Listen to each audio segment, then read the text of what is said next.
La gestion de la qualité dans une clinique de médecine esthétique n'est pas une simple formalité administrative, mais un outil stratégique qui garantit la sécurité des patients, standardise les processus et optimise les résultats cliniques. Basé sur la norme ISO 9001-2015, ce système fonctionne selon le cycle de planification, exécution, vérification et amélioration continue, PDCA, couvrant à la fois les soins directs et les processus organisationnels, de la gestion des matériaux à la satisfaction des patients. Sa mise en œuvre correcte améliore la traçabilité, minimise les erreurs cliniques et renforce la confiance institutionnelle.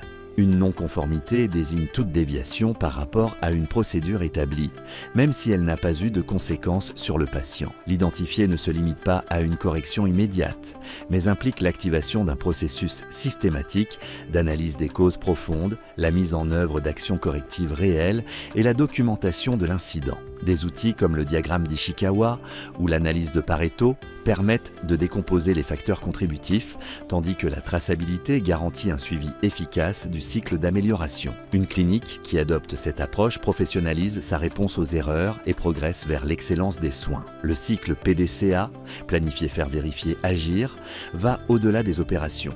Il implique un leadership actif qui favorise une culture de la qualité avec des objectifs SMART, spécifiques, mesurables, atteignables, pertinents, temporellement définis. La direction doit s'engager dans l'amélioration continue, intégrer le système à tous les niveaux, cliniques et administratifs, et promouvoir les compétences du personnel par une formation continue. Ce n'est qu'ainsi que peuvent être établies des normes solides de prévention des erreurs, de sécurité des patients et d'efficacité des traitements. La gestion de la qualité est axée sur les résultats.